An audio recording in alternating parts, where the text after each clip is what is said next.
Welcome to episode 181 of Informed Choice Radio, where I speak to Kelly Eroglu, founder of Reduced Grub. Basically, I started Reduced Grub quite a few years ago when a huge change in circumstances saw my normal luxury budget get ripped away from me. My rule of thumb is always look for a nice shop assistant. Don't go for the batlacks. It's such a wide spectrum of people. People would think it's the Jeremy Kyle Brigade, but it's not. Different shops can have different reductions. But at the end of the day, they're all crazy reductions, silly not to take it reductions.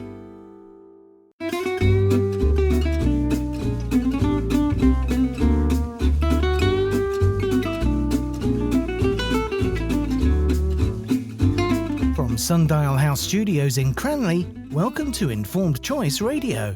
This is the podcast all about achieving your financial goals in life. Here's your host, Martin Bamford. How much do you spend each week on food? If you're anything like me, you're probably not as frugal in the supermarket as you could be. When I'm food shopping, I've got one eye on the price label, but I rarely go hunting for those yellow sticker bargains. In fact, I've just come from M&S where I spent nearly £8 on my lunch. My guest on the podcast today would be mightily unimpressed with that. Kelly Eroglu is founder of the website Reduced Grub. Her motto is "Eat like a king for pennies," and her blog is the home of sharing recipes, information and bargain alerts. In this episode of Informed Choice Radio, I speak to Kelly about finding food bargains in the supermarket, the community that is growing up around Reduced Grub, how much a family can save each week by shopping for those special offers, the best supermarkets for finding bargains, and much more.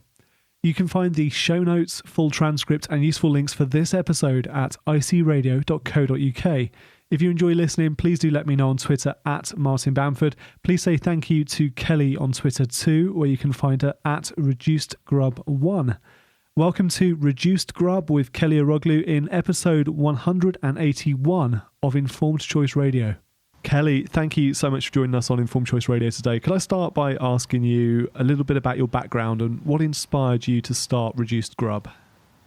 Well, thank you very much for having me on, Martin. Basically, I started Reduced Grub quite a few years ago when a huge change in circumstances saw my normal luxury budget, shopping budget, get ripped away from me, and I had to seriously pull in all the purse strings and find a new way of feeding my family, and in a really good manner that was still healthy, tasty, and I could still get the kids to eat it without me trying to feed them convenience rubbish. So what were you spending on food before, and what did you sort of go down to? Oh, God, it was anything over £100, and anything would kind of go into the trolley. I was happy for the kids to pick up this. Can I have this, Mum? And yeah, pop it in, no problem. But it went from, the high-end vegetables, the organic stuff, and different kinds of meat and stuff I was popping in, to really having to have a big, massive shuffle and think, what the heck am I going to feed the kids? And it was a chance meeting with a lady with a reduced gun that kind of showed me the light, really, because what I would have paid previously, say £6 for a tray of lamb, if I had waited half an hour, that £6 tray of lamb would have gone down to £2. So if I had bought 2 trays of lamb, that would have saved me £8. So it was so lucky that I met this lady, because I was still able to feed the family really well, really healthy, and nothing really changed, just my way of shopping, really. So can we define Reduced Grub? Are we talking about those items of food in the supermarket with yellow stickers on? The yellow stickers are my friend. Yes, that's right. The reduced to clear, the yellow stickings, the bargain shelf, wherever you call it. I tend to go to the higher end supermarkets where the yellow stickers basically are just a way of the supermarkets moving things around, reshuffling the shelves, and it's like a stock count for them almost, where they put the oldest stuff to the front and the newest to the back, but there's still such a long shelf life in them that there's nothing wrong with them at all, Martin. And is buying Reduced Grub a really popular thing to do? Who does it tend to appeal to? Do you know what? It's such a wide spectrum of people. People would think it's the Jeremy Kyle Brigade, but it's not. It's people from all different genres, backgrounds. I mean, my auntie, she owns a care home. Her other half is quite high up in the rugby, and they're not wanting for money. But it kills her if she has to pay full price for something, because she's smart about it and she knows that reduced price means nothing. So why would you pay so much money for something when exactly the same thing is cheaper and with a yellow sticker on? So it's a whole genre of people that are the yellow sticker brigade. And when you're shopping for Reduced Grub in the supermarket, do you bump into other people and get chatting to other people who are doing the same? Oh my God, yeah. And it's nice. I do not like and I do not endorse supermarket rugby. This is what you tend to see in like Asda, you see it in some Tesco's, where you've got a poor salesperson with a reduced gun and you've got people hanging off their shoulders looking to see what they're reducing next, and they fight over it. This is absolutely a pile of pants. And if you go to the nice places, you tend to recognise people that go there sometimes the same time as you. And if a lady is there and she's reducing, she's reduced 3 pieces of chicken, I'll take one, and if I see another 2 people, I'll offer it to them, like, would you like one of these? And it goes both ways. So it could be quite a nice community thing almost. I mean, not huge, and you do get greedy people, but one of my rules of thumb is, I say on Reduced Grub, is only take what you need and be kind to everybody else. That's a really good principle. You spoke a moment ago about a reduced tray of lamb as an example. How much money can somebody typically save from shopping for reduced price foods? Well, the higher end stores, these are the ones that kind to do the biggest reductions. So I've had Marks and Spencer, they do a really good range of sausage for £3.15. I pick it up for 70 pence. So that's a huge saving. I've had Sainsbury's trays of organic lamb, originally £8 down to £2. And if you do a saving of about a minimum of £2-3 a night, over a week, that's like £15 minimum saving on just meat. That's without the fresh produce, and that's just for one meal. So for one point in my life, I had to shop on £20 a week, and people say it can't be done, but I've proved to people it can be done. You have to be really careful. You have to really budget and meal plan. But my shopping bill now is around about £35 a week. In my freezer, Martin, I have tuna steaks, I have curry leaves, I've got figs. My freezer is a big rotation thing for me, and it's a really handy way of me preparing meals, knowing what I've got, and then buying fresh produce to go with it. And to be organised, and to do things this way, honestly saves you so much money in a week. It's silly not to do it. You mentioned you tend to shop at the sort of higher end supermarkets, and I think most of us accept that the likes of Waitrose are more expensive than Sainsbury's more so than Co-op, etc. There's a bit of a hierarchy of cost and quality, or at least that's the perception. Do all supermarkets tend to reduce down to the same price level when they have reduced price food, or is there a bit of a differentiation between different supermarket chains?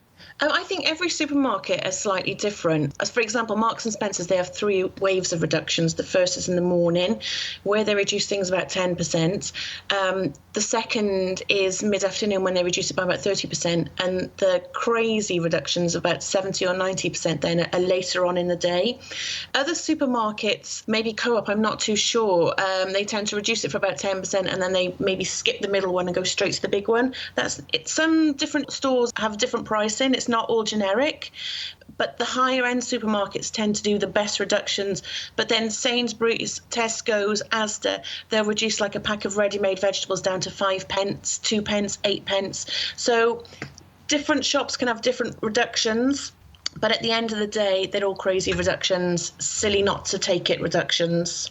And which is, in your experience, the best supermarket chain, or is it really down to individual branches where you find the best bargains? Right. Individual branches can have a big thing, because I'm in Wales, and in one part of Cardiff, there's a Marks and Spencer's food hall. They only ever reduce things by 10% because they don't need to reduce it anymore. But then you get a new supermarket, or you get a supermarket that's not as busy, and you'll find the bigger reductions there because they've gone through the different stages, the 10%, the 30%, so they'll often get to the bottom. But then the higher end ones, they don't really, in the posh areas, they don't really need to reduce it down because people still pick it up. So it's a case of getting out there and learning which individual branches, what their policies are, what their timings are. Yeah, definitely. My rule of thumb is always look for a nice shop assistant. Right. Don't go for the batlacks. Ask them what time is their reductions, and they'll always tell you, and they tend to stick to those reductions, but sometimes they can float around if they are short-staffed or they have other big promotions or things to do. So it is normally a specific time, but they can fluctuate sometimes. And you mentioned they tend to do a small reduction in the morning and then the big reduction later in the day. So is it a rule of thumb to maybe target the supermarket, say, an hour before closing time? Is that the best time of day to get in there?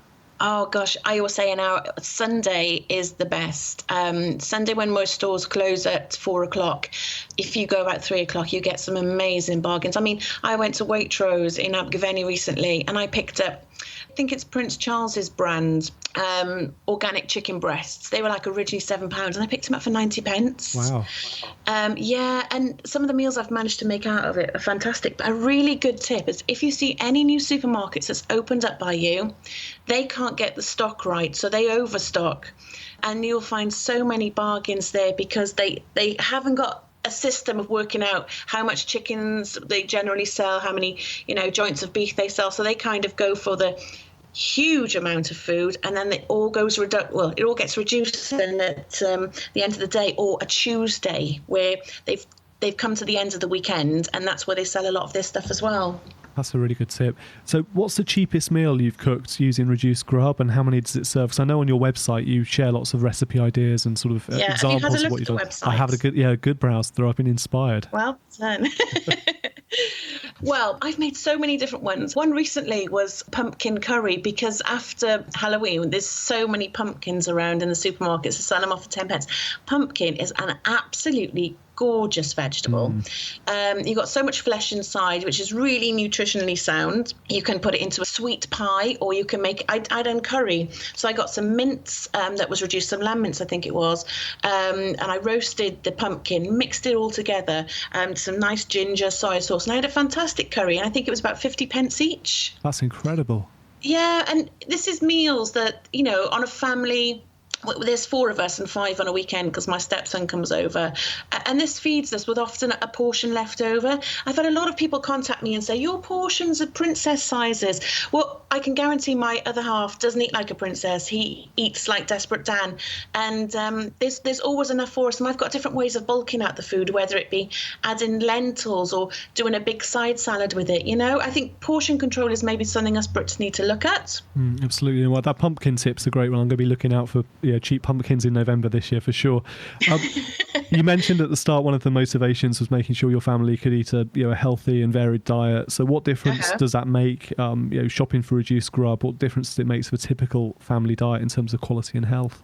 Well, you get to pick up a lot more organic veg, which is fantastic. Another really good thing is, with the UK now being a bit more culinary adventurous, there's a lot of vegetables coming into the UK that a lot of people have never seen before, and they're totally clueless at cooking. So this is a really good time to pick up the different kind of squashes, the strange looking vegetables. I mean, there's nothing wrong with them at all. Just go on the internet, see what they are and see how to cook with them. I mean, there's so much fennel. You always see fennel that's reduced, and it's absolutely beautiful in casseroles, charred, anything. And it's such a good way of introducing nutrition into your family and giving them something different and trying to make the food a bit fun. And I'm guessing that a lot of this food, which has been heavily discounted, is quite close to its best before date, sell by date, whatever we want to call it. So is safety and hygiene a consideration when you're picking the right bits of food in the supermarket? Yeah, I mean, the supermarket, especially in the higher end, I've always found that food that I've bought, I've got a couple of days afterwards. Asda, not so much. I don't generally tend to get stuff in Asda that's reduced.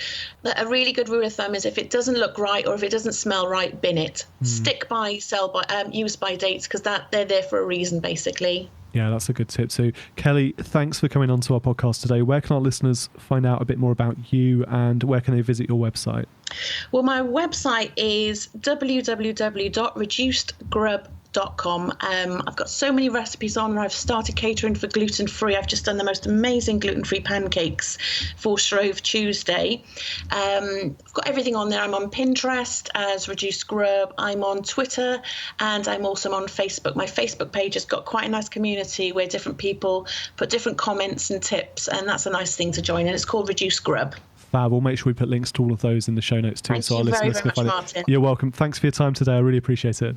Thank you very much for having me. I appreciate it too.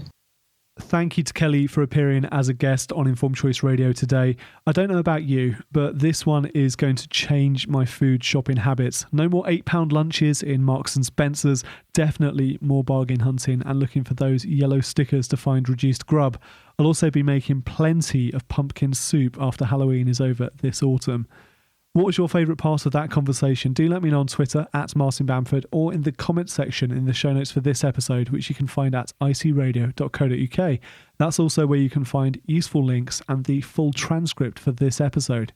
Please also say thank you to Kelly on Twitter. You can find her there at Reduced Grub 1. Showing appreciation to our guests on Twitter only takes a second, and it makes it much easier for us to convince other people to appear on future episodes of this podcast. I would also love your review of Informed Choice Radio on iTunes, Stitcher, or anywhere else you get your podcasts. Visit icradio.co.uk/iTunes or icradio.co.uk/Stitcher. That'll take you straight to our pages on those platforms where you can leave your rating and review. Ratings push us higher up the iTunes charts, and it helps us to reach more new listeners. And the more new listeners we get, the more time we can devote to this podcast, finding guests and creating new episodes for you. So it's a win-win situation.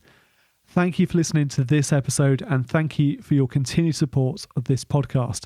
If you've not already done so, please press the subscribe button in your podcast player so you never miss a future episode. Until next time, I've been Martin Bamford, and this has been Informed Choice Radio. And remember, when it comes to your money, the more you know, the faster it can grow.